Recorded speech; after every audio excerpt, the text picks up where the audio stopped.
Hello students. Bio सिंपलेज में आपका स्वागत है, जहां हम बनाते हैं बायो को सिंपल। तो आज का जो हमारा वीडियो लेक्चर है, ये लिपिड सीरीज का दूसरा लेक्चर है, जिसमें हम पढ़ेंगे सिंपल लिपिड्स के बारे में।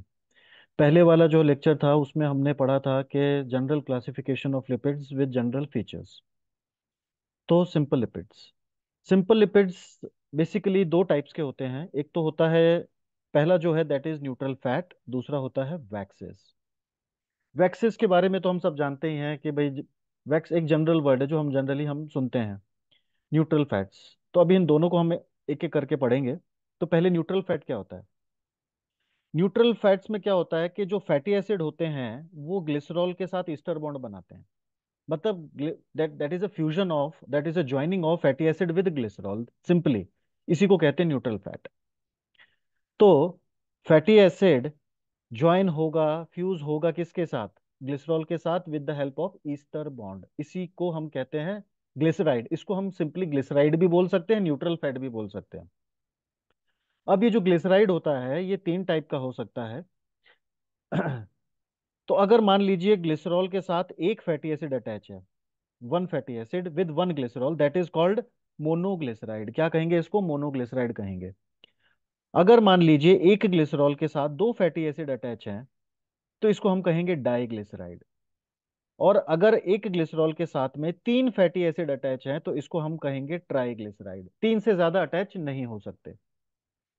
ठीक है। इसके लिए हमको समझना पड़ेगा पहले ग्लिसरॉल का स्ट्रक्चर। तो ये है हमारा ग्लिसरॉल का स्ट्रक्चर। तो glycerol is also called try hydroxy propane. Glycerol का हम इसको हम केमिकल नेम में क्या, इसका दूसरा केमिकल नेम क्या है, try hydroxy propane, that is C3H8O3। C3H8O3। अब आप ये देखिए, ये है ग्लिसरॉल का फॉर्मूला। अब ग्लिसरॉल के पास तीन हाइड्रोक्सिल ग्रुप्स हैं। ग्लिसरॉल के पास कितने हाइड्रोक्सिल ग्रुप हैं, तीन। और एक हाइड्रोक्सिल ग्रुप के साथ एक फैटी एसिड ही अटैच होगा। तो दो, तो तीन के साथ कितने अटैच हो सकते हैं, ज्यादा से ज्यादा तीन फैटी एसिड। तो तीन ही हाइड्रोक्सिल ग्रुप हैं, तो तीन ही फैटी एसिड ज्वाइन होंगे, इसीलिए मैक्सिमम क्या बन सकता है, ट्राइग्लिसराइड बन सकता है। और मिनिमम मोनोग्लिसराइड हो सकता है। तो वो डिपेंड करता है कि ग्लिसरॉल में कितने फैटी एसिड अटैच है। और जब भी फैटी एसिड अटैच होगा, एक वाटर मॉलिक्यूल रिलीज हो जाएगा। अब ये देखिए, ये हमारा अगला स्ट्रक्चर है। अब आप यहाँ पे देख सकते हैं, ये है हमारा ग्लिसरॉल। अब ये है पहला फैटी एसिड, ये है दूसरा, और ये है तीसरा। तो पहला फैटी एसिड कहाँ अटैच होगा, पहले वाले हाइड्रोक्सिल के साथ। दूसरा वाला फैटी एसिड दूसरे वाले हाइड्रोक्सिल के साथ। तीसरा वाला फैटी एसिड तीसरे वाले हाइड्रोक्सिल के साथ। और जब भी एक फैटी एसिड अटैच होगा, तो एक वाटर मॉलिक्यूल रिलीज होगा। तो अब तीन फैटी एसिड अटैच हुए हैं, तो क्या बन जाएगा, ट्राइग्लिसराइड बन जाएगा। ठीक है। ग्लिसरॉल के साथ तीन फैटी एसिड अटैच है, मतलब क्या बन गया, वो ट्राइग्लिसराइड बन गया with the release of three water molecules. अगर मोनोग्लिसराइड बनेगा तो एक वाटर मॉलिक्यूल रिलीज होगा, क्योंकि एक ही फैटी एसिड अटैच हुआ है। अगर दो फैटी एसिड अटैच होंगे तो दो वाटर मॉलिक्यूल रिलीज होंगे। ठीक है। और तीन फैटी एसिड अटैच हुए हैं तो तीन वाटर मॉलिक्यूल रिलीज होंगे, और दो स्ट्रक्चर क्या कहलाएगा, ट्राइग्लिसराइड। एक अटैच होगा तो मोनोग्लिसराइड, दो अटैच होंगे तो डाई, और तीन होंगे तो ट्राई। सिंपल है। ठीक है। और ये जो बॉन्ड बन रहा है ग्लिसरॉल के और फैटी एसिड के बीच में, this is called ester bond. तो कितने ईस्टर बॉन्ड बनेंगे, जितने फैटी एसिड अटैच होंगे उतने। अब तीन फैटी एसिड अटैच है तो तीन ईस्टर बॉन्ड बनेंगे। ठीक है। ओके। जैसे हमने पढ़ा था पेप्टाइड बॉन्ड बना था, तो पेप्टाइड बॉन्ड जो प्रोटीन में बन रहा था, उसमें भी वाटर मॉलिक्यूल रिलीज हो रहा था। ग्लाइकोसिडिक बॉन्ड में भी वाटर मॉलिक्यूल रिलीज हो रहा था, और यहां पर भी वाटर मॉलिक्यूल रिलीज हो रहा है। ठीक है। तो कार्बोहाइड्रेट में कौन सा बॉन्ड था, ग्लाइकोसिडिक बॉन्ड। प्रोटीन्स में कौन से बॉन्ड है, जो मेन बॉन्ड है अमीनो एसिड के बीच में, दैट इज पेप्टाइड बॉन्ड। ठीक है। और यहाँ पे कौन सा बॉन्ड है, फैटी एसिड और ग्लिसरॉल के बीच में, that is ester bond, that is called ester bond. Okay. तो ये तो था बेटा हमारा सिंपल लिपिड्स के बारे में। तो simple lipids are nothing but neutral fats. Neutral fats are nothing but they are glycerides, they are glycerides, they are the ester of fatty acid with glycerol. अगला जो टॉपिक है वो है हमारा वैक्स। वैक्स जो है वो भी एक सिंपल लिपिड का दूसरा टाइप है। सिंपल लिपिड में हमने दो टाइप देखे हैं, पहला तो था न्यूट्रल फैट, दूसरा था हमारा वैक्स। अब वैक्स क्या है, वैक्स में भी वही है, बिल्कुल सेम वही चीज है। फैटी एसिड जो हैं वो अल्कोहल के साथ ईस्टर बॉन्ड बना रहे हैं, लेकिन वो अल्कोहल ग्लिसरॉल नहीं है। ध्यान देने की चीज क्या है कि ग्लिसरॉल नहीं, अदर देन ग्लिसरॉल। तो वैक्स क्या है, they are also the ester of fatty acid with alcohol other than glycerol. अब वो यहाँ पे फैटी एसिड का नेचर कैसा है, सैचुरेटेड, सैचुरेटेड फैटी एसिड। तो सैचुरेटेड फैटी एसिड जो है ईस्टर बना रहे हैं, किसके साथ में बना रहे हैं, अल्कोहल के साथ में, और वो अल्कोहल ग्लिसरॉल नहीं है। तो सैचुरेटेड और अनसैचुरेटेड फैटी एसिड का जो डिफरेंस है वो हम अभी आगे देखेंगे। तो पहले हम वैक्स के एग्जाम्पल देख लेते हैं। तो पहला जो एग्जाम्पल है वैक्स का वो है सीबम। पहला एग्जाम्पल क्या है, सीबम है।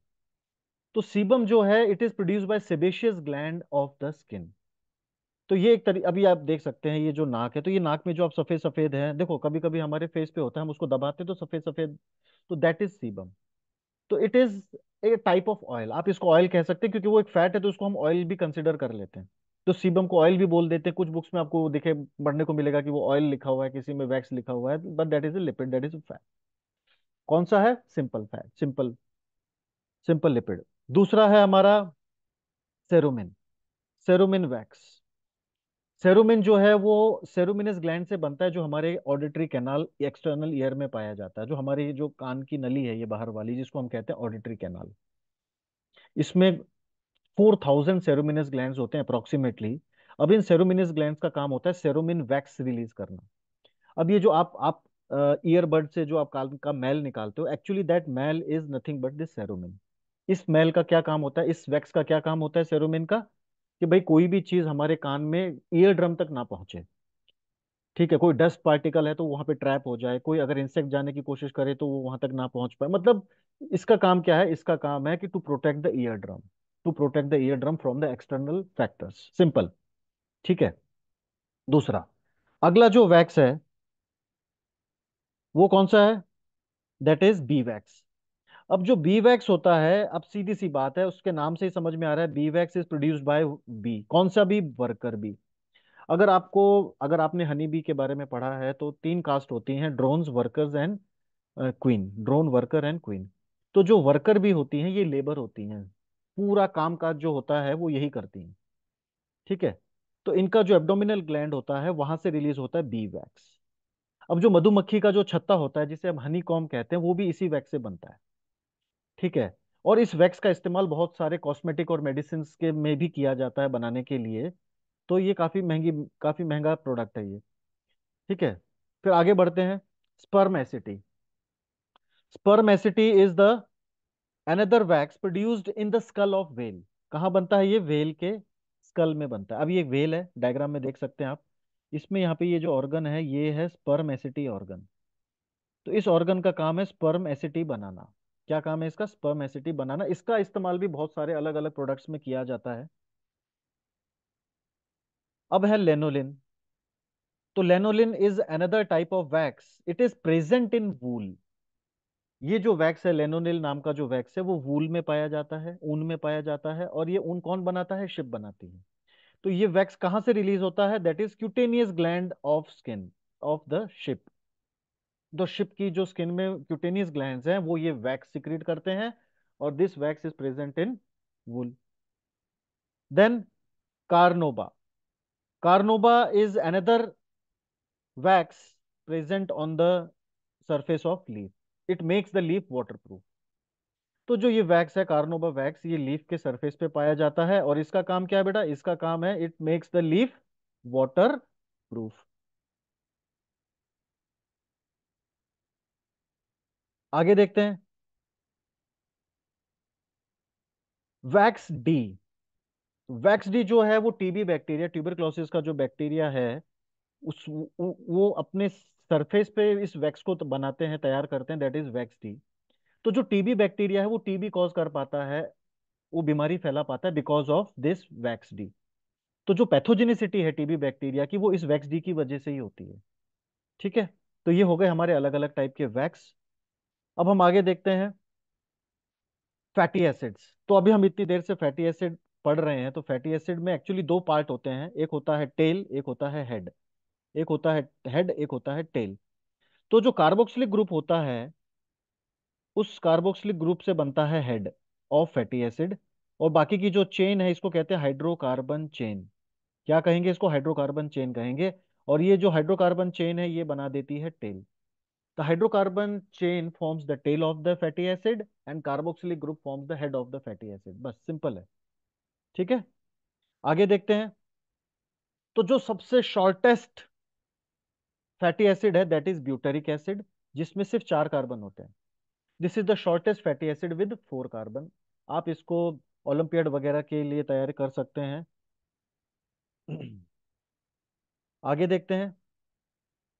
यस, अब फैटी एसिड कितने टाइप के होते हैं बेटा? फैटी एसिड बेसिकली 2 टाइप के होते हैं।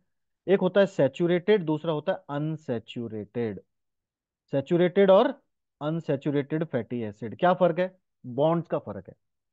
अगर पूरे स्ट्रक्चर में सारे बॉन्ड सिंगल हैं तो सैचुरेटेड, और पूरे स्ट्रक्चर में एक भी डबल बॉन्ड है या ट्रिपल बॉन्ड है तो that is unsaturated fatty acid. तो बॉन्ड का खेल है सारा। अब इसका जनरल फॉर्मूला देखते हैं। तो जो सैचुरेटेड फैटी एसिड है इसका जनरल फॉर्मूला होता है दैट इज CnH2n। क्या फॉर्मूला बेटा? CnH2nO2। CnH2nO2। इसका मतलब ऑक्सीजन सबसे कम अमाउंट में है, सबसे ज्यादा अमाउंट में क्या है? क्या है सबसे ज्यादा अमाउंट में? कार्बन। हाइड्रोजन सबसे ज्यादा है, दूसरे नंबर पे कार्बन है, तीसरे नंबर पे ऑक्सीजन है। तो ऑक्सीजन रिलेटिवली कम है as compare to carbon and hydrogen. अगर आप अनसैचुरेटेड फैटी एसिड की बात करें तो उसका भी फॉर्मूला लगभग ऐसा ही है, बस यहाँ पे -2x हो गया, तो that is CnH2n -2x O2। तो ये हो गया इसका फॉर्मूला। दूसरा, अब इनका प्रेजेंस क्या है? तो सैचुरेटेड फैटी एसिड जो है वो एनिमल फैट में ही सबसे ज्यादा मिलता है। उस कहाँ पे पाया जाता है? वो एनिमल फैट्स में पाया जाता है, जो एनिमल ओरिजिन फैट है वहां पर। ठीक है। Unsaturated fatty acid plant fat में मिलता है, प्लांट फैट कह लो या प्लांट ऑयल कह लो। ठीक है, अब आते हैं। तो तीसरा पॉइंट मैंने आपको स्टार्टिंग में बता दिया था, it is having single bond only, it has having one or more double bonds. Unsaturated fatty acid में एक या एक से ज्यादा डबल बॉन्ड हो सकते हैं, जबकि सैचुरेटेड में सारे के सारे बॉन्ड सिंगल ही होते हैं। सैचुरेटेड फैटी एसिड जो है वो सॉलिड होते हैं रूम टेम्परेचर पे। कैसे होते हैं? Solid at room temperature. जबकि अनसैचुरेटेड फैटी एसिड कैसे होते हैं? लिक्विड एट रूम टेम्परेचर, तरल पदार्थ होता है। ठीक है, अब इसके पीछे क्या क्या कारण है? मेल्टिंग पॉइंट क्या है? सैचुरेटेड फैटी एसिड का मेल्टिंग पॉइंट ज्यादा है। मेल्टिंग पॉइंट ज्यादा है इसीलिए तो सॉलिड है। तो सॉलिड और लिक्विड का सीधा संबंध किससे है? मेल्टिंग पॉइंट से। अनसैचुरेटेड फैटी एसिड का मेल्टिंग पॉइंट कम होता है, इसीलिए वो रूम टेम्परेचर पे क्या होते हैं? लिक्विड होते हैं। They are liquid at room temperature. आगे देखते हैं। सैचुरेटेड फैटी एसिड जो है वो स्ट्रेट चेन होते हैं, मतलब सीधी चेन होती है उसमें हाइड्रोकार्बन की। जबकि अनसैचुरेटेड फैटी एसिड भी सीधी ही चेन है, लेकिन जहां कहीं भी डबल बॉन्ड होगा वहां पे बेंडिंग आ जाएगा। वहां पे क्या होगा? चेन थोड़ी सी बेंड हो जाएगी, तो वहां पे बेंडिंग होती है। तो bending in chain at double bonds. Bending in chain at double bonds. अब आगे देखते हैं ब्लड कोलेस्ट्रॉल। तो जो सैचुरेटेड फैट है वही आपके कोलेस्ट्रॉल बढ़ा देते हैं। ठीक है, अभी हम टेस्ट कराते हैं तो भाई डॉक्टर्स बोलते हैं कोलेस्ट्रॉल बढ़ गया है। तो ये कोलेस्ट्रॉल बढ़ गया मतलब कहाँ से बढ़ गया है ये? जब अगर आप सैचुरेटेड फैट ज्यादा खाते हैं तो आपके बॉडी का ब्लड का कोलेस्ट्रॉल बढ़ेगा। ठीक है, अगर आप अनसैचुरेटेड फैट खाते हैं तो आपके ब्लड के कोलेस्ट्रॉल को कम करने में हेल्प करता है, तो दे आर गुड फैट्स। ठीक है, तो वो आपके कोलेस्ट्रॉल को कम करने में हेल्प करेगा, तो ये डिक्रीजेज ब्लड कोलेस्ट्रॉल। अगला पॉइंट, आर्ट्रियोस्क्लेरोसिस, मतलब ब्लॉकेज ऑफ आर्टरीज। तो जो सैचुरेटेड फैट है अगर वो कोलेस्ट्रॉल को बढ़ाएंगे तो आर्टरीज को क्या कर देंगे? ब्लॉक कर देंगे। तो ये क्या करते हैं? यस, सैचुरेटेड फैट कॉजेज आर्ट्रियोस्क्लेरोसिस, मतलब ब्लॉकिंग ऑफ आर्टरीज। जबकि अनसैचुरेटेड फैट आर्टरीज को ब्लॉक नहीं करते हैं, क्योंकि वो कोलेस्ट्रॉल को कम कर रहे हैं, बढ़ा तो रहे ही नहीं है, तो फिर ब्लॉक भी नहीं करेंगे। अब आते हैं हम एग्जाम्पल पे। तो सैचुरेटेड फैटी एसिड्स का एग्जाम्पल है palmitic acid and stearic acid. Palmitic acid and stearic acid. जबकि अनसैचुरेटेड फैटी एसिड का एग्जाम्पल है ओलिक एसिड, लिनोलेइक, लिनोलेनिक और एराकिडोनिक। ठीक है, तो ये हमारे एग्जाम्पल हो गए सैचुरेटेड फैट्स के और अनसैचुरेटेड फैट्स के। तो सैचुरेटेड फैट्स कहाँ पे मिलता है? वो एनिमल फैट में, जैसे दूध है, घी हो गया, गाय भैंस का घी हो गया, या अगर आप नॉनवेज में आप मीट खाते हैं। ठीक है, फ्लैश खाते हैं कोई भी, तो वहां से आपको सेचुरेटेड फैट बहुत ज्यादा मिलता है। तो जब भी बॉडी में कोलेस्ट्रॉल बढ़ता है तो डॉक्टर सबसे पहला सजेशन यही देता है कि भाई नॉनवेज छोड़ दो। ठीक है, क्योंकि नॉनवेज प्रोडक्ट्स में जितना भी है वो सेचुरेटेड फैट का बहुत बड़ा सोर्स है, जबकि प्लांट ऑयल जो नेचुरल प्लांट ऑयल है वो उल्टा आपके कार्डियोवास्कुलर सिस्टम के लिए बेनिफिशियल है। उससे आपको ये प्रॉब्लम्स नहीं आएंगे। ठीक है, आगे देखते हैं। अब ये देख सकते हैं आप, ये इस मटके में घी है, इस मटके में है, आप घी देख सकते हैं, ये घी हो गया। यहाँ पे आप देख रहे हैं तेल है, तो तेल इस क्या है, ये अनसेचुरेटेड, और घी क्या है, सेचुरेटेड।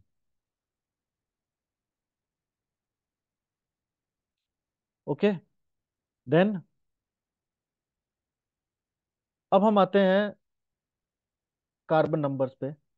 तो एक जो सबसे इंटरेस्टिंग चीज है, कमाल की चीज है, कि जितने भी फैटी एसिड है वो इवन नंबर कार्बन होते हैं उनमें। ठीक है, जैसे आप देख सकते हैं यहाँ पे 4, 6, 8, 10 सब इवन नंबर्स हैं। एक भी आपको fatty acid odd number carbon के साथ नहीं मिलेगा, सब इवन नंबर कार्बन के साथ ही है। ठीक है, तो अभी अभी हमने देखा सेचुरेटेड और अनसेचुरेटेड फैटी एसिड के डिफरेंस देखे, ये कुछ एग्जांपल हैं with their carbon number and their formula. तो ये याद करने की जरूरत नहीं है, बस ये जस्ट इंफॉर्मेशन के लिए है। तो सबसे सिंपल क्या है, 4 कार्बन वाले को क्या बोलते हैं फैटी एसिड को, ब्यूटेरिक एसिड। 6 कार्बन वाले को कैप्रोइक। 8 वाले को कैप्रिलिक। 10 वाले कार्बन, जिसमें 10 कार्बन है उस फैटी एसिड का नाम है कैप्रिक।